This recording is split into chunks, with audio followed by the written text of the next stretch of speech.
নমস্কাৰ, মই দীপজ্যোতি। আজি কিছুদিন ধৰি ছ'চিয়েল মিডিয়াত বিশেষ এটা বিষয়ে বেছিকৈ গুৰুত্ব পাইছে, যিটো হৈছে বিশাল ফুকন, চুমি বৰা আৰু স্বপ্নলীল দাস। তেওঁলোকে যিটো স্কেম কৰিলে, সেই বিষয়টো যথেষ্ট আজি ছ'চিয়েল মিডিয়াত দেখিবলৈ পোৱা গৈছে। গতিকে তেওঁলোকে কি স্কেম কৰিছে তাৰ ওপৰত মই ক'ব লগা নাই, যিহেতু প্ৰশাসন আছে। প্ৰশাসনে তেওঁলোকৰ যিটো স্কেম কৰিছে তাৰ ওপৰত নিশ্চয় পদক্ষেপ ল'ব। যদি তেওঁলোক দোষী হয়, নিশ্চয় তেওঁলোকক শাস্তি দিব। গতিকে তাৰ ওপৰত মোৰ ক'বলগীয়া একো নাই। আজি ছ'চিয়েল মিডিয়াত আমি দেখিবলৈ পাইছোঁ যে ট্ৰেডিং বা ষ্টক মাৰ্কেটৰ ওপৰত বিভিন্নজনে বিভিন্ন ধৰণৰ ভিডিঅ' বনাইছে। বিভিন্ন ইউটিউবাৰে বিভিন্ন ধৰণৰ ভিডিঅ' বনাইছে।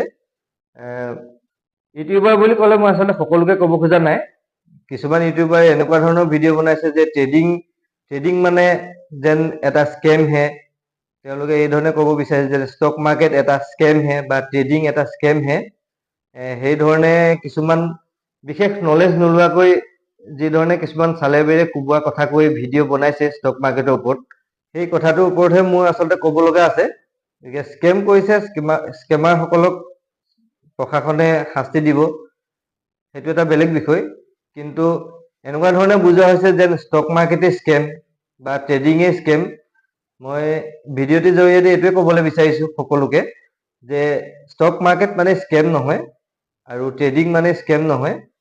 যিহেতু যিসকলে জানে তেখেতসকলে জানে, যিসকলে নাজানে তেখেতসকলৰ মনত এনেকুৱা এটা ধাৰণা আনি দিয়া হৈছে যাতে ষ্টক মাৰ্কেট মানে যেন স্কেম হে বা ট্ৰেডিং মানে যেন স্কেম হে। আচলতে মই এটা কথাই ক'ব বিচাৰিছোঁ যে ট্ৰেডিং বা ষ্টক মাৰ্কেট মানে স্কেম নহয়, সেইটো হৈছে সম্পূৰ্ণ লিগেল। কোনোবাই যদি ট্ৰেডিঙো কৰিছে, তেওঁ টেক্স দিছে, তেওঁ যিকোনো এটা ট্ৰেড লৈছে, তাৰ কাৰণে GST দিছে চৰকাৰক। তেওঁ ট্ৰেডিঙত যিটো ইনকম কৰিছে তাৰ ওপৰত টেক্স দিছে। গতিকে সেইটো এটা সম্পূৰ্ণ লিগেল বিষয়। আৰু ট্ৰেডিং আৰু ইনভেষ্টিং দুইটা একে বস্তু নহয়। ইনভেষ্টিঙো এটা বেলেগ বিষয়, ট্ৰেডিঙো এটা বেলেগ বিষয়। যিহেতু ট্ৰেডিঙৰ পৰা আঁতৰি থাকিবলৈ কোৱা হয়, সেইটো অৱশ্যে ময়ো কওঁ যে ট্ৰেডিঙৰ পৰা সাধাৰণতে আঁতৰি থাকিব। কাৰণ ভাৰতত মেক্সিমাম মানুহে ট্ৰেডিঙত পইচা লুজ কৰিছে। ভাৰতত মাত্ৰ 7% মানুহেহে ট্ৰেডিঙৰ পৰা ইনকম কৰিছে, ছেবি এটা তথ্য মতে। আৰু 93% মানুহে ট্ৰেডিঙত লুজ কৰিছে। আৰু যিসকলে লুজ কৰিছে তেওঁলোকৰ ভিতৰত য়ং জেনেৰেশ্যনটোৱে আচলতে বেছি আছে। যিসকল নতুনকৈ আহিছে, যিসকলে ষ্টক মাৰ্কেটত নতুনকৈ আহিছে, বহুত কম এজৰ 20-22 বছৰৰ ভিতৰৰ যিসকল, তেওঁলোকে আচলতে বেছিকৈ পইচা লছ কৰিছে। গতিকে নিশিকা নেমেলাকে আচলতে ট্ৰেডিং কৰিলে লাভ নহয়। সম্পূৰ্ণ শিকি বুজি আহি ট্ৰেডিং কৰিলেহে লাভ হ'ব। তথাপিও লাভেই যে হ'ব তাৰো কোনো গেৰাণ্টি নাই। সেইকাৰণে ট্ৰেডিঙৰ পৰা বিৰত থাকিবলৈ মোৰ ফালৰ পৰা মই কওঁ। যদিহে ট্ৰেডিঙৰ বিষয়ে একো নাজানে, তেতিয়াহ'লে দুমাহ এমাহ শিকিয়ে ট্ৰেডিং কৰিব নোৱাৰে। ইমান সহজ বিষয় এটা নহয়। গতিকে ট্ৰেডিঙৰ পৰা আপোনালোক আঁতৰি থাকক। মোৰ ফালৰ পৰাও মই সেইটোৱে ক'ম। কিন্তু ইনভেষ্টিংটো এটা বেলেগ বিষয়। আচলতে ইনভেষ্টিঙৰ জৰিয়তে আমি সঁচা অৰ্থত ৱেল্থ ক্ৰিয়েট কৰিব পাৰোঁ। বিভিন্নজনে বিভিন্ন ধৰণে ইনকম কৰি আছে বা সেই ধৰণে খৰচ কৰি আছে। কোনোবাই কম বেছি পৰিমাণে সঞ্চয় কৰিছে। কিন্তু ষ্টক মাৰ্কেটৰ জৰিয়তে ৱেল্থ ক্ৰিয়েট কৰিব পৰা যায়। যদিহে ভালদৰে শিকি বুজি ষ্টক মাৰ্কেটলৈ আহে, যদিহে ভালদৰে ষ্টক পাৰ্চেছ কৰে, ভাল ষ্টক পাৰ্চেছ কৰি ইনভেষ্ট কৰে, লং টাৰ্মৰ কাৰণে ইনভেষ্ট কৰে, তেতিয়াহ'লে ছাকচেছ হ'ব পৰা যায়, সঁচা অৰ্থত ৱেল্থ ক্ৰিয়েট কৰিব পৰা যায়। আৰু তাতকৈ যদি আপুনি একো নাজানে, বিশেষ একো নাজানে, তেতিয়াহ'লে মিউচুৱেল ফাণ্ডৰ জৰিয়তে আহক।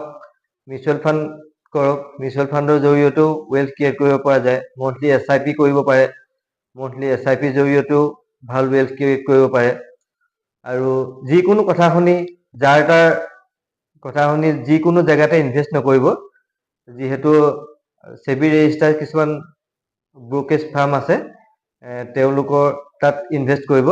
তেওঁলোকৰ এপ আজিকালি গুগলতে পোৱা যায়। গতিকে সেই যিবিলাক ৰেপুটেড যিবিলাক আছে ফাৰ্ম, তাত ইনভেষ্ট কৰক। আৰু প্ৰথমতে আৰম্ভ কৰক মিউচুৱেল ফাণ্ডৰ জৰিয়তে। কাৰণ মিউচুৱেল ফাণ্ডৰ জৰিয়তেহে প্ৰথম আৰম্ভ কৰিব লাগে। তাত লামচামেই হওক বা মন্থলি SIP হিচাপতে হওক, প্ৰথম অৱস্থাততো মই কওঁ যে মন্থলি SIP কৰক, তাৰপিছতে অলপ অলপকৈ লামচাম ইনভেষ্টমেণ্ট কৰক, তাৰপিছতে লাহে লাহে ষ্টক পাৰচেছ কৰক। তথাপিও বেছি সংখ্যক ইনভেষ্টমেণ্ট মিউচুৱেল ফাণ্ডতে কৰিব লাগে আৰু কমেও 70%, 60% মিউচুৱেল ফাণ্ডত যদি আপুনি ইনভেষ্ট কৰে, তাৰপিছতে 30% যদি আপুনি বা 30-40% সিমান যদি আপুনি ষ্টকত ইনভেষ্ট কৰে লাহে লাহে পৰ্যায়ক্ৰমে, তেতিয়াহ'লে নিশ্চয় ৱেলথ ক্ৰিয়েট কৰিব পাৰিব। আৰু যিকোনো ভাল ষ্টক বাই কৰি আপুনি লং টাৰ্মৰ কাৰণে হোল্ড কৰক, 5 বছৰ 10 বছৰৰ কাৰণে হোল্ড কৰক, তেতিয়া নিশ্চয় ষ্টক মাৰ্কেটৰ পৰা ৱেলথ ক্ৰিয়েট কৰিব পাৰিব। গতিকে বৰ বিশেষো নাই ক'বলগীয়া, কিন্তু এটা কথাই কওঁ সকলোকে, যিসকলে ষ্টক মাৰ্কেটৰ বিষয়ে নাজানি কিছুমান ভিডিঅ' বনাই মানুহৰ মাজত এটা মানে বিভ্ৰান্তিমূলক কিছুমান কথা কৈ মানুহৰ মাজত এটা যিটো ভয় আনি দিছে, ইনভেষ্টিঙৰ কাৰণে যিটো মানুহৰ মনত ভয় এটা হৈছে যে ইনভেষ্টিং কৰিম হয়, কিজানি সেই ইনভেষ্টিংটোত আমি স্কেম হয়, এই এনেকুৱা ধৰণৰ কিছুমান ভয় আচলতে মানুহৰ মনত সোমাই পৰিছে। আচলতে ইনভেষ্টিং মানে স্কেম নহয়। ষ্টক মাৰ্কেটত আপুনি প্ৰপাৰলি ডিমেট একাউণ্ট খোলক, ডিমেট একাউণ্ট খুলি ষ্টক মাৰ্কেটত ইনভেষ্ট কৰক, সেইটো কোনো ধৰণৰ স্কেম নহয়। যিটো লিগেল, যিটোত আমি টেক্স দিব লাগে, ষ্টকৰ পৰা যিটো আমাৰ ইনকাম হ'ব তাৰ ওপৰত আমি টেক্স দিব লাগিব।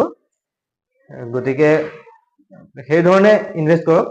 আৰু সকলোকে মই এটা আহ্বান কৰোঁ যে ষ্টক মাৰ্কেটৰ ওপৰত কোনোবা এজন দুজন মানুহে স্কেম কৰিছে, স্কেম কৰিলে কাৰণে যে ষ্টক মাৰ্কেটটো বেয়া সেইটো নহয়। আচলতে ষ্টক মাৰ্কেটটো বেয়া নহয়, যিসকলে স্কেম কৰিছে তেওঁলোকেহে আচলতে ষ্টক মাৰ্কেটটো কিছুমান বিপথে হেৰি কৰিছে। আৰু যিসকলে দিছে নিজৰ যিটো কষ্ট উপাৰ্জিত পুঁজিত বেলেগৰ হাতত এৰি দিছে, সেইটোও আচলতে ভুল কথা। সেইধৰণে নিজৰ কষ্ট উপাৰ্জিত পইচাখিনি লোকৰ হাতত মেনেজ কৰিবলৈ এৰি নিদিব। নিজেই কৰক, নিজেই ডিমেট একাউণ্ট খোলক, নিজেই ষ্টেপ বাই ষ্টেপ প্ৰথমতে আৰম্ভ কৰক মিউচুৱেল ফাণ্ডৰ জৰিয়তে, তাৰপিছতে লাহে লাহে ষ্টক কিনক, সেইধৰণে আগবাঢ়ক। যদিহে আপুনি ইনভেষ্ট কৰিবৰ কাৰণে ইচ্ছা কৰে, লোকৰ হাতত পইচা দি ইনভেষ্ট নকৰিব। আৰু বাকী সকলোকে মই এটাই অনুৰোধ যে ষ্টক মাৰ্কেটৰ ওপৰত নলেজ নোহোৱাকৈ যিকোনো ভিডিঅ' যাতে নবনায়, কাৰণ মানুহৰ মনত এনেকুৱা এটা ধাৰণা হ'ব নালাগে যাতে ষ্টক মাৰ্কেটটোহে এটা স্কেম, সেই ধৰণৰ ধাৰণা হ'ব নালাগে। অসমৰ মানুহে বহুত লেটকে ষ্টক মাৰ্কেটত ইনভেষ্ট কৰিবলৈ আগবাঢ়ি আহিছে। গতিকে দুই এজন ফ্ৰড বা দুই এজন স্কেমাৰৰ কাৰণে যাতে সেইটো ৰৈ যাব নালাগে। সেই আপোনালোকৰ ইনভেষ্টমেণ্ট জাৰ্নিটো আপোনালোকে কণ্টিনিউ কৰি থাকিব লাগে। গতিকে লোকৰ কথা নুশুনি প্ৰপাৰ জেগাত ইনভেষ্ট কৰক। ভালদৰে ডিমেট একাউণ্ট খুলি নিজৰ পইচা নিজেই মেনেজ কৰিবলৈ শিকক। যদি নিজে নাজানে তেতিয়া অভিজ্ঞ দুই এজনৰ পৰামৰ্শ লৈ ভালদৰে ইনভেষ্ট কৰিবলৈ শিকক। আজিৰ ভিডিঅ'টিত বৰ বিশেষ নকওঁ, ইয়াকে কৈ আজি ভিডিঅ'টি সামৰণি মাৰিলোঁ। ধন্যবাদ।